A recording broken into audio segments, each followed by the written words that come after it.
এই ধরনের থাম্বনেল আপনিও তৈরি করতে পারবেন যদি আজকের এই ভিডিওটি সম্পূর্ণ মনোযোগ সহকারে দেখেন।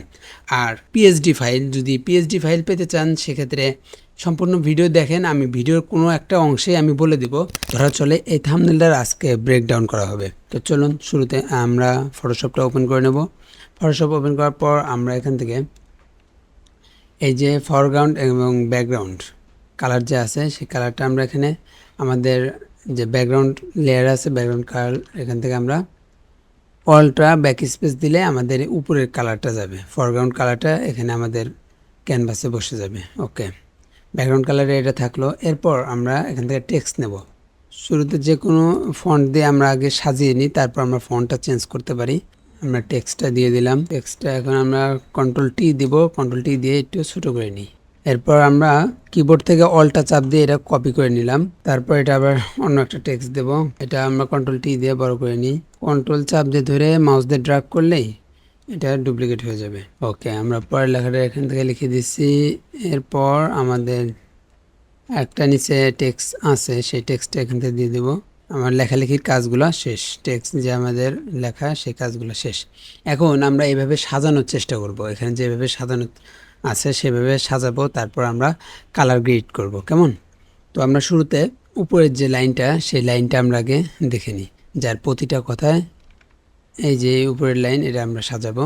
আমাদের ডিজাইনে দুইটার বেশি ফন্ট ইউজ করব না, আমরা চেষ্টা করব দুইটা ফন্টের মধ্যে থাকার জন্য। তারপর দেখি আমাদের কি কি ফন্ট আছে সেই ফন্টগুলো আমরা চেক দিই, কেমন? তো আমরা যাই, ফটোশপে যাই। যাওয়ার পর এই ফন্টটা আমাদের বোল্ড হবে না, এই ফন্টটা আমাদের একটু বোল্ড ছাড়া হবে। তার জন্য আমরা এখানে ক্যারেক্টারে যাব, ক্যারেক্টার থেকে এখানে যে ফন্টের অপশন আছে আমরা এখান থেকে ফন্ট সিলেকশন করব। এই যে মোস্তফা কামাল ইউনিকোড এই ফন্টটা আমরা এখানে দিলাম। এরপর আমরা তারপরের যে স্টাইলটা আছে, পরের যে টেক্সটটা আছে সেই টেক্সটটা দেব, এই ফন্টটা দেবো আমরা এখান থেকে। এরপর টিকমার্ক দিয়ে দিলাম। এরপর আমাদের যে তাফসির, এই তাফসিরের যে ফন্ট স্টাইল সেটা দেওয়ার চেষ্টা করব। দেখি আমাদের এখানে যাব, আবার যাওয়ার পর আমরা নিচে যাই, ইউনিকোড ফন্টে যাব। একই ফন্ট একটু কম বেশি আছে, তো আমরা এই ফন্টটা এখানে আমরা ব্যবহার করব আজকে। এটা আমরা কন্ট্রোল-T দিয়ে অ্যাডজাস্ট করে নেব সুন্দর করে। আমরা এই লেয়ার, এই টেক্সট লেয়ারটা আমরা এখান থেকে লক করে দিলাম। এরপর আমাদের উপরে যে লক করার কারণ হলো উপরে যে আমাদের টেক্সটের লেয়ারটা আছে ওটা যেন আমরা ইজিলি অ্যাডজাস্ট করতে পারি, এর জন্য আমাদের এই টেক্সট লেয়ারটা লক করে রাখলাম। এখন আমরা এখান থেকে এই লেয়ারটা ধরে আমরা সুন্দরভাবে অ্যাডজাস্ট করে দেব। এরপর এখানে আছে আর কেউ করে না, এই যে ফন্টটা, এই ফন্ট আর উপরের ফন্টটা একই, তো আমরা এই ফন্টটা এখন দিয়ে দেব। ডবল ক্লিক দেওয়ার পরে সিলেকশন হবে, অল সিলেক্ট হওয়ার পর এখান থেকে আমরা ওই ফন্টটা দিয়ে দেব। আর কেউ এর যে হস্যকার এটা কিন্তু আমরা সুন্দরভাবে এই ফাঁকা জায়গায় অ্যাডজাস্ট করে দিলাম। এখানে দেখতে পাচ্ছেন যে এখানে আমি অ্যাডজাস্ট করে দিলাম। তো আমরা কীভাবে গ্রেডিয়েন্ট কালারটা দেবো সেটা আমরা এখন দেখি। তো শুরুতে আমরা এখন এই উপরের লাইনে একটা শেপ আছে, ব্যাকগ্রাউন্ডে দেখবেন যে একটা শেপ আছে, আমরা শেপটা নেব। তার জন্য আমরা এই যে একদম নিচের লেয়ারে সিলেক্ট করলাম। নিচের লেয়ারে সিলেক্ট করার পর আমরা এখান থেকে নিউ লেয়ার নেব। এই লেয়ারের উপর আমরা এই সিলেকশনটা করলাম। এরপর জাস্ট আমরা এখান থেকে একটা কালার দিয়ে দেবো। কালারটা কী হবে দেখেন, আমি এখান থেকে কালারটা দিয়ে দিচ্ছি লাল। একবার বেশি লাল না দিলে একটু ডিপ লাল দিয়ে দিলাম। দেওয়ার পর আমরা কিবোর্ড থেকে কন্ট্রোল ব্যাক স্পেস চাপ দিলে আমাদের ব্যাকগ্রাউন্ডের কালারটা চলে আসলো। আমরা যদি এখন অলটা ব্যাক স্পেস দিই আমাদের ফরগ্রাউন্ড কালারটা চলে আসলো। এরপর আমরা কিবোর্ড থেকে কন্ট্রোল-D দিলে ডি সিলেক্ট হয়ে যাবে। একটু অ্যাডজাস্ট করে নিই, নেওয়ার পর আমাদের দুই সাইডে ট্রান্সপারেন্ট করে দেব। এখানে বেশ কিছু উপায়ে আমরা করতে পারি। আমরা বিভিন্ন টুলের কাজ জানলে ইরিস টুল দিয়ে করে দিতে পারি, কিংবা আমরা এখানে মাস্কিংও করে দিতে পারি। তো আমরা এখান থেকে মাস্ক করে দিলাম, এই দেখেন। আমরা এটা বোঝার জন্য একটা কাজ করতে পারি, সেটা হলো কন্ট্রোল-Z, আমরা ছোট্ট করে একটা নিলাম। নেওয়ার পর এখন আমরা এটা কি করব, কন্ট্রোল-T দিয়ে বড় করে দেব। কন্ট্রোল-T দিয়ে এটা এই যে সুন্দর এইভাবে দুই সাইডে অ্যাডজাস্ট করে দেব। ডবল ক্লিক দেবো, এই যে লেয়ারের যে লেখা টেক্সট লেয়ারের যে লেখার পাশে যে ফাঁকা জায়গায়, এই ফাঁকা জায়গায় আমরা ডবল ক্লিক করব। করার পর আমাদের এখানে লেয়ার স্টাইলটা ওপেন হয়েছে, ব্লেন্ডিং অপশন। এখান থেকে আমরা গ্রেডিয়েন্ট করে দেব। গ্রেডিয়েন্ট করে দেওয়ার জন্য আমরা এখানে দেখেন এই যে গ্রেডিয়েন্ট ওভারলে, এটাই ক্লিক দিলাম। দেওয়ার পর আমরা এখান থেকে এই কালারটা চেঞ্জ করে দেব। এখানে কালার দেব আপনার হোয়াইট, আর এখানে দেব ইয়েলো।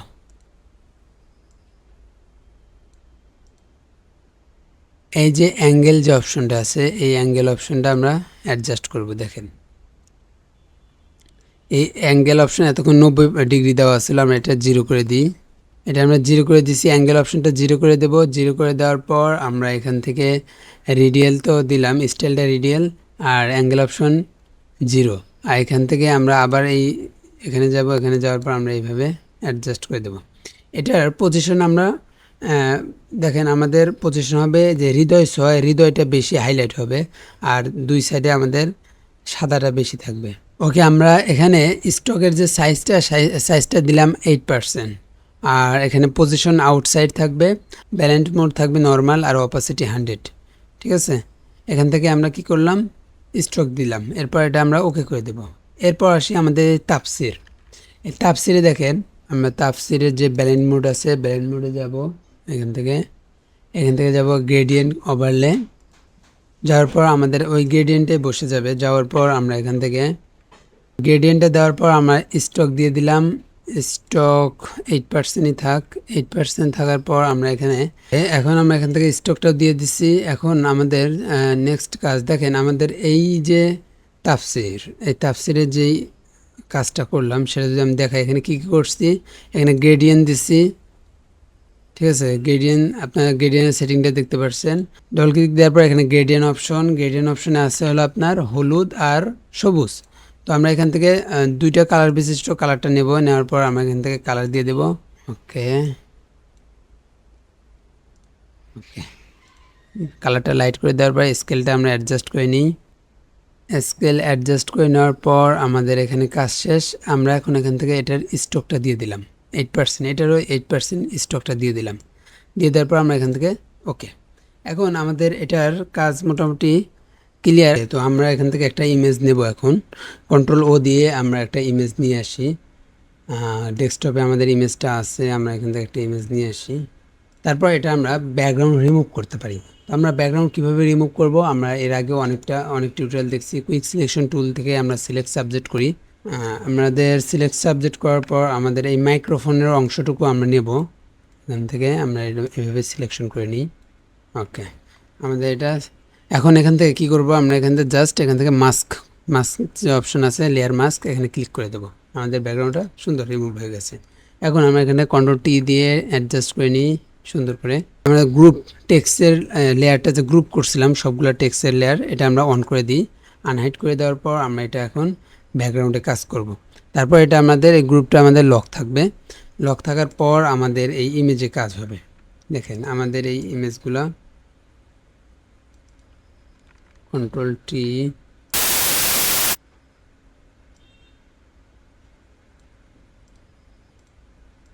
তারপর এটা আমরা এই যে ইরেজার টুল নেওয়ার পর আমরা এখান থেকে ব্রাশ করে দেব। আর আমাদের এখানে কাজ হবে এই যে ব্যাকগ্রাউন্ডে যে